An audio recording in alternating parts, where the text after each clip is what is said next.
Welcome to Life, Death, and the Law, presented by the law firm of Beeson, Garner, and Hansen, hosted by attorneys Shawn Garner and Adam Hansen.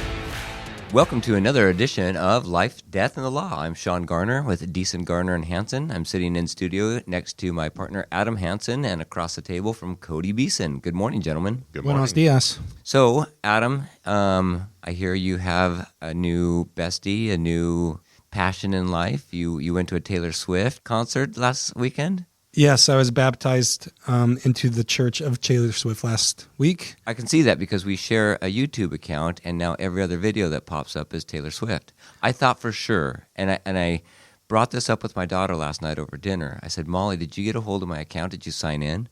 She said no. And I go, well, somebody did because there's Taylor Swift videos popping up all over the place. And the only other person that has it is Adam, and I know it's not him.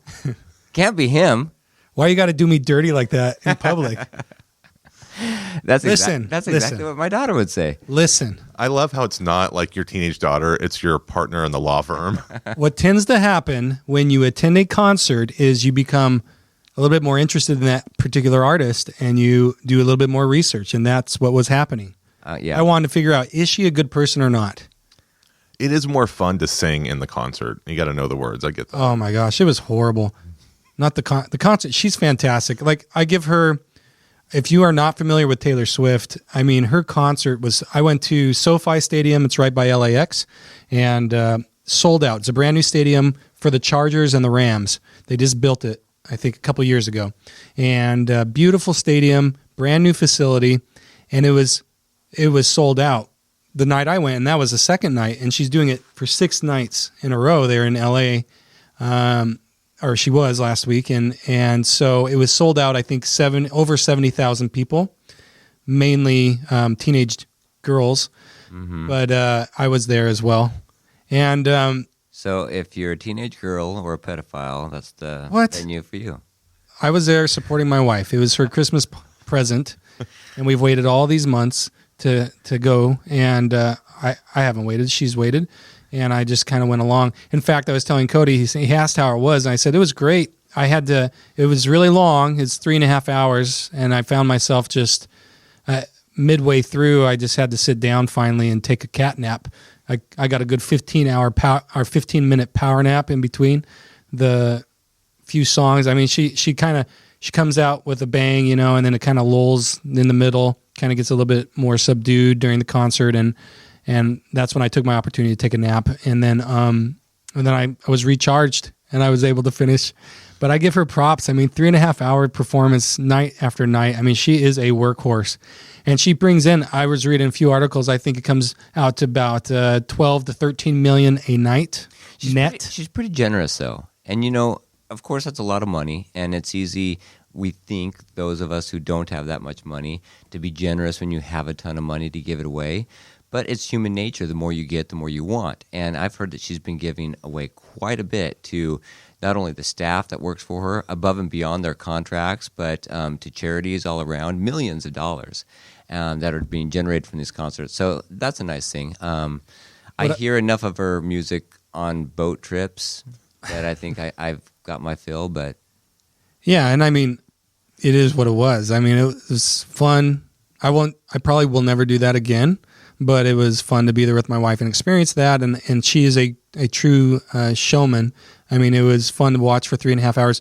I was more enamored by the technical abilities of the stadium and the screens and the stage and things like that. That's what I'm really watching. I mean, she's great. She sings great, and I enjoy some of her songs.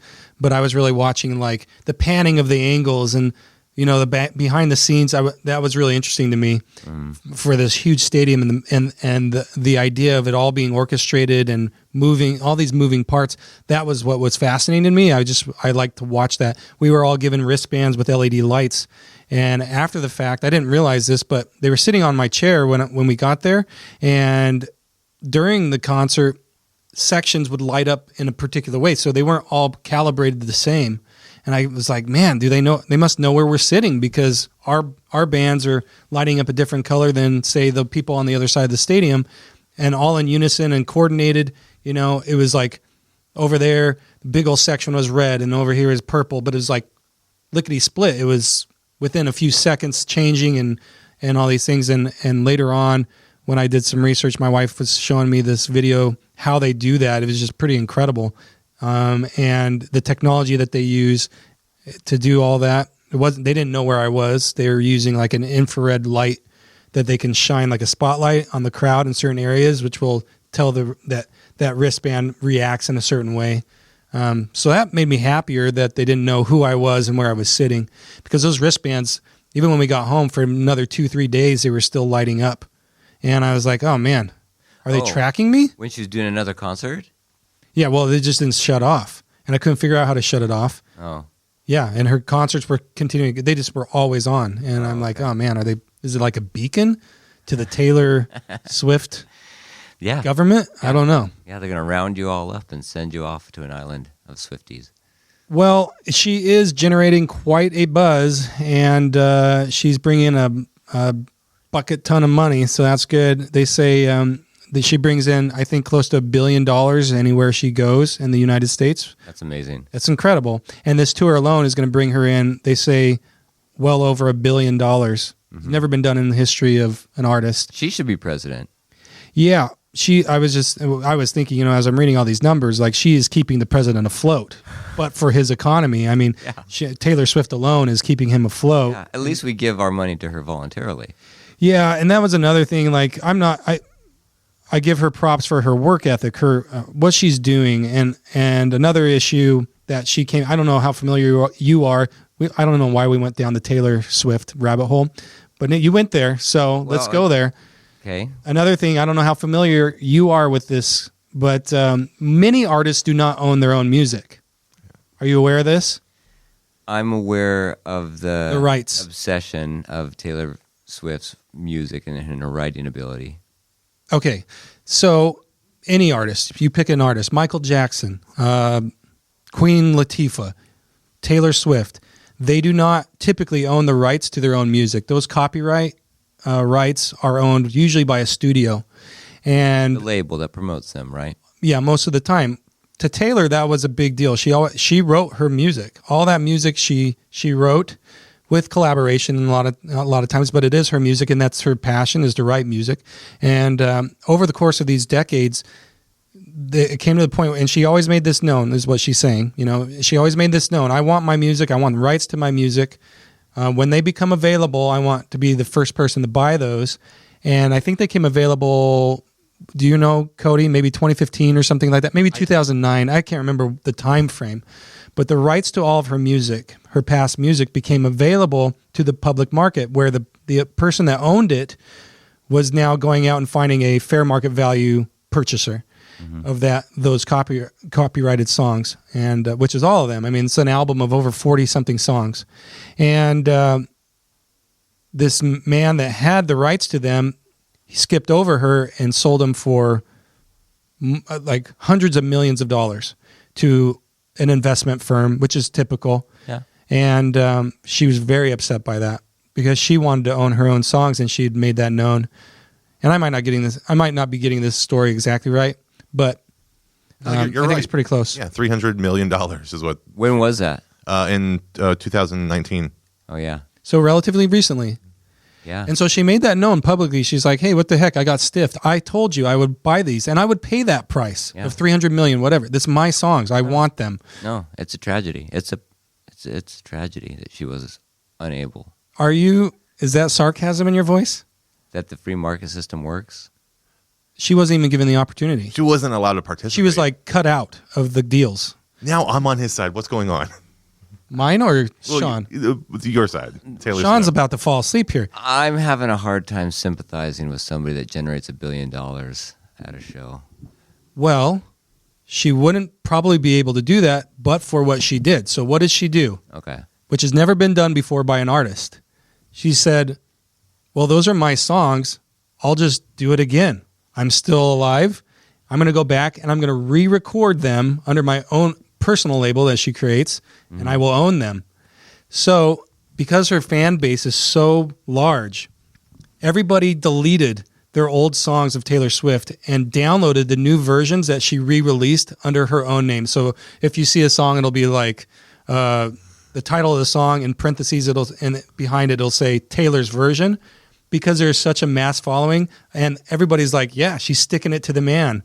That everybody dumped these songs. It was the ultimate like, take that. And now she owns all of her songs, and she's making tons of money off of them. And I congratulate her for that, to actually stick it to the man like that and stick up for herself. So I think that was pretty cool of her. Do I agree with her politics? Probably not. I mean, well, who knows what her politics are? I don't know what her politics are. oh, she was a big Hillary advocate. I don't know if she still is. I don't know. You know, I'm just guessing she runs around with the Hollywood crowd. But one thing that did not disappoint me, but I'm sitting here in this stadium of, you know, over 70,000 people, most of which are little girls, like we talked about.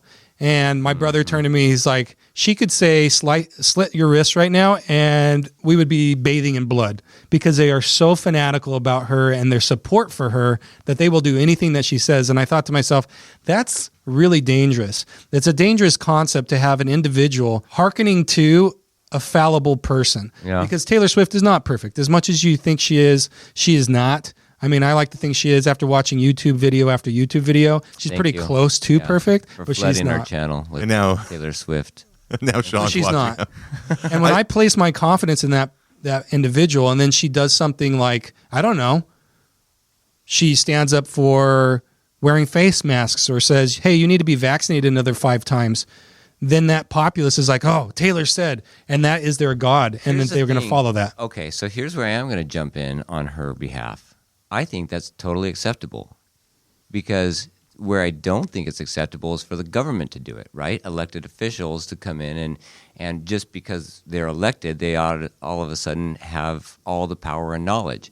An individual, because their appeal or whatever, they've got some artistic ability and they can sing and they have a following, they can exert their influence over the people that want to follow them. And those individuals who think just because she can sing also has a degree in, I don't know, biochemistry and how contagious diseases are spread, if they're stupid enough to believe that, then go for it. What I like, though, is that she's a private individual saying it on her private behalf. That's okay. I'm totally okay with that. But what I take issue with is a cult following. Yeah. Like going into this concert. But we acknowledge it as that. We acknowledge it that it's a cult-like following, and so do her followers. They're just like, oh, I love her, I worship her. And at least they acknowledge the issue. Whereas there's a lot of cult-like followings out there that they don't acknowledge that. And that's where the real danger is, when your zombie-like compliance is unknown to you and being pushed upon you by the media and the government. That's where I think the real danger is. We've got her picture up great on the big screen. Awesome. Yeah. Say it to her face. I put it on the screen so you can look at it, and now say it to Taylor's face. So I agree and disagree with you. I don't think people recognize that it's a cult following, but I'll give you some examples. Going into this concert, my wife is like, oh, I bought these bracelets. They're friendship bracelets, and there's like 25 of them. I got some for you. They're boy versions, and I got some for me. When we go, you trade with other people. Is there a boy version of Taylor Swift stuff? That's what she told me, is probably to make me feel better, but I wore them, okay? Yeah, like a Ken doll, you know? And then she's like, okay, yeah, about 20 songs in, then everybody does this. And if you don't know the secret lyrics that she sings, oh, man. I'm like, listen, they're going to take you out back and they're going to cover you with lipstick and eyeshadow. I don't know what they're going to do, but, man, it's not good. It's not good. And, yeah, so it's this big cult following, and I'm like, listen, I'm going to support you, but I don't want to work. Like, I feel like it's a test. Everything she was telling me, okay, on this song, do this. And if you don't know the lyrics to every word of that song, man, then you're a horrible person. And I'm like, I'm just going to be entertained. I spent a lot of money on this, and I don't want to prepare like a freaking test, okay? Yeah. I'm not going to memorize every song.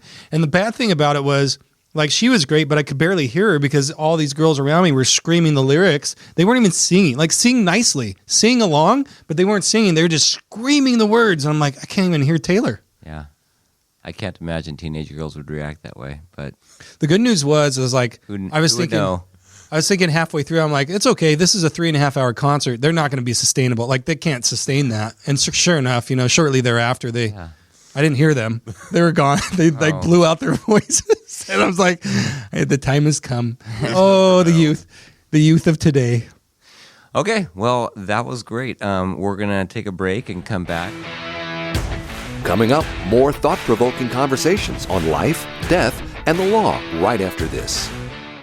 Hey, Yuma, Dave Ramsey here. If you listen to our show or know anything about us, then you know I only recommend products and services I trust and I believe in. That's why when it comes to protecting your assets and planning for your loved one's future, you've got to call my friends Shawn Garner and Adam Hansen at the law firm of Beeson, Garner, and Hansen. I encourage you to take the first step and attend a free, no-pressure seminar and learn all of your options. The firm of Beeson, Garner, and Hansen has been educating the Yuma community for over 40 years, and this is the only area of law that they practice. Shawn and Adam believe in giving free education to help people make smart decisions about their assets and help them leave a legacy for their family that they can be proud of. Schedule a free personal consultation today. Call 783-4575 or visit yumaestateplanning.com. You're listening to Life, Death, and the Law, presented by Beeson, Garner, and Hansen, the law firm that has been voted Yuma's best 6 years in a row. Welcome back to Life, Death, and the Law. We're going to be talking about cults, and that's the topic for today, apparently. We started out with Swifties and the cult following that the Swifties are part of, and I don't think that's necessarily a bad thing. I think there are worse things to be part of. I was just going to say, for example, you say cult as if it's a bad thing. Right. Well, exactly. What's so bad about it? So, I mean, cults have a bad spin. Bad right? rap? They get a bad rap? Yeah. But I think a lot of people follow things that they're passionate about in a cult-like manner. And what I mean by that is they look at a leader or they look at an influencer or they look at an idea and they pursue that, whether it's exercise or a religion or the environment. And today, that's what I want to talk about a little bit is the environmentalist cult or the climate change cult that's going on. And this one, I have no problem with people being very enamored with the environment or even the climate and studying that enthusiastically. The issue that I have is where people start to trample over others' rights when they try to implement their beliefs on others. Now, that's been the history of mankind through, the Roman Empire, the Greeks, of course, the Jews. They thought they were the correct, although they didn't push their beliefs on other nations as strongly. They tended to keep it in among their own nation, but certainly thought that they were the only true, or they worshiped the only true and living God, which I tend to believe as well. But nations, the point is, when they have gripped on to a religious belief, they tend to push that religious beliefs, and we had the Crusades, and we look back at it from a historical viewpoint, and we see that was a bad thing. We see that really took away an individual's ability to choose and to follow, and following any type of belief at the point of a sword or at the end of a barrel of a gun is not truly believing at all. And so in America, the First Amendment has established that we're not going to have any government-established religion, that the government is not going to support any one religion and is going to allow freedom of religion for the citizens or anybody that lives here in America. And that's a wonderful thing. With climate change and environmentalism, this is a sneaky little cult that when it's not identified as such, it can be very, very dangerous because it can lull us into some complacency or even a following of doing things that can result in very horrific results, meaning starvation, famine, or changing policies that impact us all without really knowing what we're doing and what we're getting into. So what I want to stop for a moment and read some articles. And I emailed a couple of them to you, and I know we've looked at these articles before, but these are articles from 50 years ago, and they're about climate change and how we're going to go through mass famine and destruction unless everybody comes in line and goes lockstep in with what these scientists, the ones that are famous for the day, are saying about what's going on in our world. And so here I've got a article from the Los Angeles Times. And this article, well, I'll just read it. It says, "It is already too late for the world to avoid a long period of famine and starvation." This is from a Stanford University biologist, Paul Ehrlich. "The time for famine is upon us and will be at its worst and most disastrous by the year 1975. He said the population of the United States is already too big. Birth control may have to be accomplished by making it involuntary and by putting sterilization agents into staple foods and drinking water, and that the Roman Catholic Church should be pressured into going along with this routine measures of population control." So what is the religion that I'm talking about? It's the religion that the earth is pristine when it's not polluted by mankind in any way. And I think the very existence of mankind on the earth is being seen as somewhat of a pollutant on the earth. The earth is to be worshipped, and if anything is changed through invention or manipulated, that is not the original environment that would have taken place without the presence of man, then that's a bad thing. I disagree with that personally. Of course, I'm biased because I happen to be human and I like living here. But and I also believe personally that the earth was made by God. I believe in God, that He created us in His image and He created this earth for us to be good stewards over it and to allow us to lead productive lives and have children and learn patience and compassion and charity. But that's my religion. Adam, what have you got over there?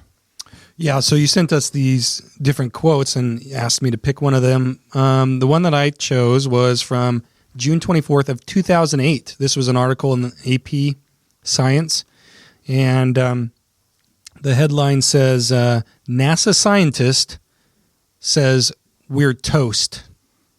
And it goes on to say Hansen, that's why I like this article, because the guy's name, this climate dude is named Hansen, echoing work by other scientists, said that in 5 to 10 years, keep in mind this was 2008, the Arctic will be free of sea ice in the summer. And then this guy, Dr. Hansen, was heralded by Ed Markey, which was a Democrat representative from Massachusetts at the time, and the committee chairman in the environmental area in 2008. And he said, quote, "Dr. Hansen was right. 20 years later, we recognize him as a climate prophet." And I think a lot of this conversation is predicated on a quote by Michael Crichton. If you guys remember Michael Crichton, he was a wonderful author, probably 20, 30 years ago. Oh, yeah. This particular quote... And director. Yeah. Uh-huh. Jurassic Park. Yeah, and then the monkey one, the gorillas yeah. in the jungle. Planet of the Apes? No. Oh. Congo? Congo. Yeah. Those are a couple things. But he also made this quote 20 years ago. It was in 2003, and that's what this conversation is really predicated on. You sent this out to me, Shawn, earlier in a YouTube video, but I found the quote. It says, "Today, one of the most powerful religions in the Western world is environmentalism. Environmentalism seems to be the religion of choice for urban atheists. Why do I say it's a religion?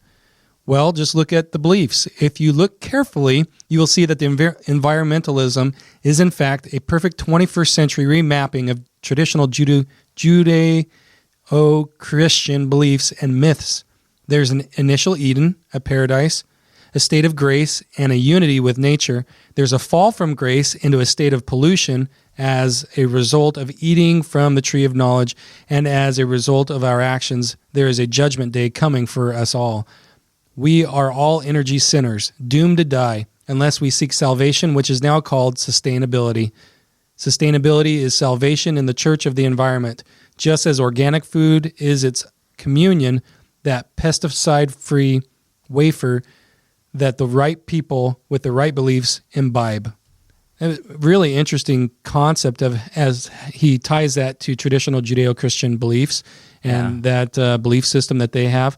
But going to what you're saying, it's become a religion. And if you're not on the right side, the popular side that's professed by media outlets and by politicians, then you're lambasted. And that's really the thing that scares me, is because not that it's a religion. That's not what scares me. What scares me is that it's a state-sponsored religion, that it's a religion that's imposed on the rest of us and that's used to direct policy. And when we've seen that is the downfall of civilizations again and again and again throughout history. Cody, what did you got? So for me, I remember hearing about acid rain, as a kid going through science class, and umbrellas won't stop it. You're toast. And then, so it's so funny to see this article from 1980 proclaiming that. And then by 1990, they're like, oh, it's actually not a big deal. The data was wrong. We were wrong. What article? Who the Associated wrote Press. It? Okay. Yeah, it came out September 6, 1990. Acid rain, no environmental crisis. Oops. We found out. So, it just goes to show if you're not a part of that narrative or that tribe. So I know we've been using the term cult, but it's really I feel it's a tribe. If you're not on the Republican or the Democrat tribe, or this actually transcends, this goes through both of those circles. Right. But at the end of the day, if you're not, touting that message and promoting, the environmental impacts that we're doing or not doing, you're outside of it. So, Christianity, of course, is a religion. It's it's the most popular religion in the world. We've got Buddhism and Hinduism and Muslims.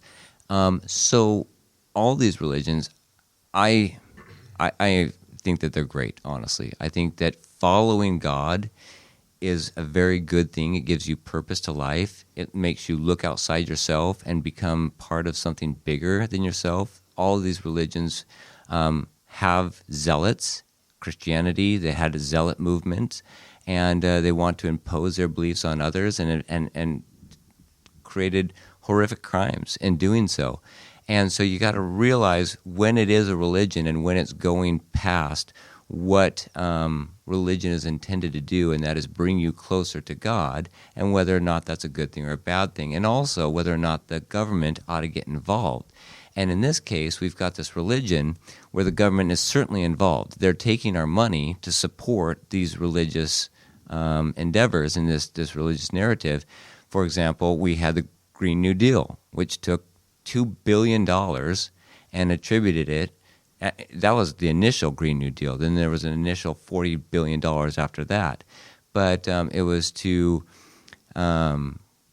promote environmental and social justice. And that's what really, I think, is detrimental to our society in general. Another thing is, in that article that I read, that the population of the United States is too big, and there must be mandated birth control. And you look at that and how that coincides with pro-abortion stances. If you're environmentalist and people are the problem, then perhaps your views on abortion are influenced by that, but it's your religion. Just come out and admit it, that it's your religion.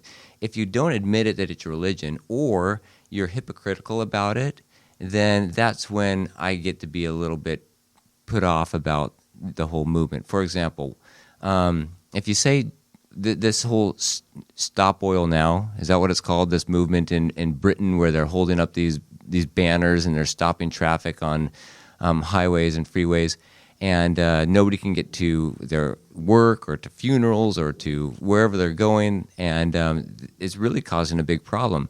And so you look at them and say, okay, of these people they're blocking everybody else, not only are they imposing their beliefs on individuals and infringing upon their rights to be free and move about as they see fit, but they're using byproducts of oil or oil itself to actually promote and function in their religious movement. I mean, how did they get there? Did they all walk to these gatherings? I doubt it. Did they all bicycle to them? And if they did, what were those bicycles made out of? Were they made out of, some type of fuel that was heated up to form the bicycle? Their clothes were made out of petroleum byproducts. The very signs that they're holding are plastic, right? Oh yeah, and they're printed, and yeah, exactly. It's a movement there. So the hypocrisy there, we've heard about it time and time again, where all of these global leaders, they will go to these climate summits, and they arrive there on their private jets, and we're all upset about that. And they say, well, we offset our carbon footprint by doing other things that make us so we don't have to be held accountable like you. But most of them, they want to influence what we eat, what we drive, what we wear, and how basically we act every day, instead of just, why don't you just practice your religion? If you think that environmentalism is great and recycling is great and using less fossil fuel is great, then do so. What would you say the opposition to their viewpoint on me saying, you practice your religion, you let me practice mine, and we'll both be fine? There's no way to really grow it without fear or this system. I mean, at the end of the day, the free market's going to decide how things run. Yeah, but not just fear, force, because they're literally standing directly in my way, and you can't travel, or they're implementing policies that are taking my money through taxes and putting policies in place to support a religion that I don't affiliate with, I don't believe in. We got to take a break. We'll be back. This is Life, Death, and the Law. Coming up, more thought-provoking conversations on life, death, and the law right after this. Hey, Yuma, Dave Ramsey here. If you listen to our show or know anything about us, then you know I only recommend products and services I trust and I believe in. That's why when it comes to protecting your assets and planning for your loved one's future, you've got to call my friends Shawn Garner and Adam Hansen at the law firm of Beeson, Garner, and Hansen. I encourage you to take the first step and attend a free, no-pressure seminar and learn all of your options. The firm of Beeson, Garner, and Hansen has been educating the Yuma community for over 40 years, and this is the only area of law that they practice. Shawn and Adam believe in giving free education to help people make smart decisions about their assets and help them leave a legacy for their family that they can be proud of. Schedule a free personal consultation today. Call 783-4575 or visit yumaestateplanning.com. You're listening to Life, Death, and the Law, presented by Beeson, Garner, and Hansen, the law firm that has been voted Yuma's best 6 years in a row. Welcome back to Life, Death, and the Law. We are talking about the cult following of climate change. And I call it a cult. You can call it a religion. I think a lot of people that are following it wouldn't like to call it either. They wouldn't like to call it a religious following. They would say it's the science, follow the science. It's the same type of science that led us into all the COVID policies that we had to abide by that we now know were totally false, or even the origin of COVID. The science wasn't there, and the cry to follow the science was very loud until the science was debunked, but you couldn't actually talk about it freely over social media. And it's the same thing here. If you look up anything on Google or YouTube or whatever search engine you're going with, you're going to have all these warnings that say that the United Nations have all agreed that global warming is a thing, or climate change is a thing. I know they keep changing the terminology, and that if you don't believe it, then you're an idiot, and this article is misinformation.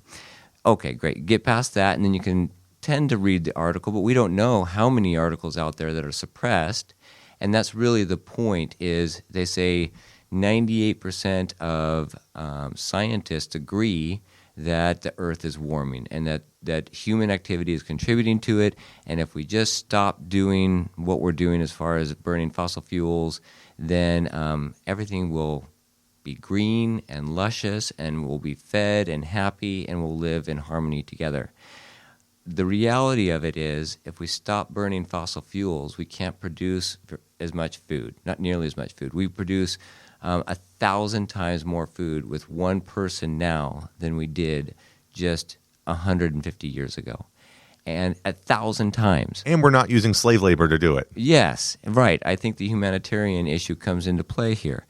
And so my problem with this is not only have the prophecies been wrong. If you want to be part of this following, so be it. Like, your prophecies can be wrong. A lot of people, I think, would read the Bible and say, well, there's prophecies in there that didn't turn out to be true. Yet I'm going to still believe the Bible, and I'm still going to follow the teachings of Christ.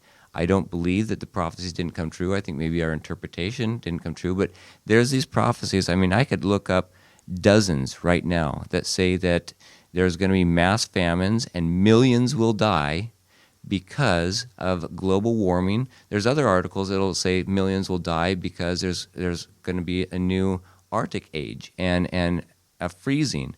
And these are all in between the 60s and the 70s of these, and saying this is going to happen within a couple of decades. We're far beyond the point of this mass destruction of mankind, and they also predict that 80 to 90% of animal species will also die off, and that hasn't happened either. Michael Schellenberger, he is a well-renowned author, and he's an activist for renewable energy. He's testified before Congress. He gives very good statistics about these things and about the allegations that storms and the intensity and magnitude of these storms have increased. He says, no, it's actually not true. The amount of storms that have occurred or have actually decreased, and the amount of death and destruction from these storms has actually decreased over time. In fact, it's decreased not only just a little bit, by 90%. And there are more people dying in storms, but over the course of, like last year, 400 people died of natural disasters, but that was compared to in the 70s, where there's a lot more people and a lot more infrastructure built on the coasts where the storms are occurring. And so the damage that is occurring, the infrastructure wasn't even there to be damaged before. So the amount of dollars lost wasn't there to be lost when it was determined. So you're cooking the books here. You're kind of using misleading. Yeah, information that it's not apples to apples here. And so he talks about the direct statistics. Well, I look at those statistics and I say, okay, I'm not going to follow that. But the issue is those who ignore all of those stories and keep making up new predictions and say you must abide by these policies because this new prediction is in 10 years, we're all going to be starving and it's going to be worse than a nuclear holocaust, and we have to even risk a nuclear holocaust to implement these policies or risk downplaying our position in world politics and in the economy by giving over our sovereignty to other countries for our energy, then that becomes a real problem. It impacts me personally upon a belief that I don't agree with and all the predictions are wrong. Yeah, I think the focus of when you were talking, what really jumped out to me was the government's jumping on the bandwagon, if you will, on this climate change issue, and that being, if in fact you could classify climate change and the fanaticism towards it as a religious type following, then what would prevent an individual suing the federal government and saying, well, you're not allowed to impose on me a particular religious belief, which is environmentalism in this case. So what I was researching as you were talking was, what is the legal definition constitutionally of religion? It appears once in our Constitution, right? We're able to exercise, we're free of the government's persecution of our religion, and we're able to exercise the freedom of religion here. But what is religion? Is religion solely defined as a belief in a supreme being or a supernatural being, such that I hold that dear, and I'm going to conduct my life in a way according to those beliefs that I have? Or is it broader than that? Does it entail, like we've been talking about today, a cult-like following of whether that's environmentalism or it's Taylor Swift or it's something that my life is predicated upon following the dictates of that particular thing? Is it that broad? So what is the legal definition of religion? It's been addressed several times in the Supreme Court over the course of 150 years, but we don't really have a defining of religion yet. It's been nebulous over the course of those 150 years. There's different cases that will say that it alludes to some sort of a greater being or a belief in a greater being, but it also nowadays has also been interpreted to be that broader type religion definition, where it could be, I'm just fanatical about this person, and when I go to a Taylor Swift concert, I memorize all the lyrics. I'm going to, if she says to do this, that, or the other, I'm going to follow her because she said it, and in my eyes, she is my God, kind of thing. So it could be that, So do you have a case against the federal government to say, hey, you can't enact these environmental policies, you're following this environmental religion, and I don't subscribe to that, and the federal government cannot endorse a religion. That is the founding tenets of our Constitution. They can't say, well, Catholicism is the national religion, and if you don't follow that, then we're going to put you to death. That's what was happening at the Church of England in England when our founders were fighting the war, the Revolutionary War. And so that was the main tenet of the Constitution, was the exercise of free religion, not the government's endorsement of a particular religion, but rather this is going to be a grounds where you can exercise your religion. If that's Taylor Swift or if that's environmentalism, you can do that, but the government doesn't have the ability to use my tax money to then change policies and force me to buy an oven that doesn't use that uses natural gas, that has to use electricity. They can't do that because that would be following this religion of environmentalism. I wonder if you could bring that argument. I mean, you'd probably be looked at as crazy in a courtroom, but I don't think it's too far off if you're able to convince a judge or a jury. If you look at the evidence, I mean, articles have been published since the early 1900s. There's even articles in the 1800s talking about global warming. And again, I say they go both ways. There's an article here in Time, 1974, says another ice age is coming, and it shows all this evidence of ice forming in places that it hasn't been formed before, and all these migratory birds are losing their habitat for that. And it's due to human intervention. And then there's another article. It's in The Guardian. It talks about how space satellites show that there's ice in Canada during the summer where it's never been shown there before. And so it's totally inconsistent. The evidence doesn't show all of the things that they're prophesying to be true. And we can go again and again and again over these. And so what I say is, if the evidence doesn't show it, then let us vote on policies that we think as a people are going to promote our best interests. I believe that God put us down here on earth to learn something, to actually enjoy life and enjoy this earth, not to abuse it. I don't agree with that, but I want to enjoy it. I don't think that putting a dam in a river and preventing it from flowing unfettered into the ocean and using it instead to create irrigation where we can grow millions of acres of food for animals and for people, and also to produce trees and cities and populations for people to thrive, is a bad thing, rather than just letting that fresh water run directly into the ocean. Also, it produces on the way down clean electricity for us to have a higher quality of life, to provide our own climate control in the arid desert. And so we've got the Hoover Dam, and we've got the Glen Canyon Dam, and we've got these others that are producing electricity to provide us a quality of life where we don't have to go out and burn coal to cook food. We don't even have to burn firewood to keep warm. Or we can live here in a place that was otherwise inhospitable, instead of deforesting other very pristine areas. We can live in a desert and enjoy life here, and then we can go up in the mountains and enjoy the wilderness. I think that's a good thing, and I think those are policies that we need to vote on with an open mind based on what the evidence truly is, as opposed to this cult-like following despite all the evidence to the contrary. We got to go, but before we do, we've got a couple seminars coming up that we wanted to make you aware of. On August 22nd at 10:30 a.m., we're going to do a seminar at the Yuma Main Library. And then on Friday, August 25th, we will be doing another seminar at the Foothills Library, and we hope to see you there. If you have questions or want to know more about something that was discussed today, please call the law firm of Beeson, Garner, and Hansen at 928-783-4575 or visit YumaEstatePlanning.com.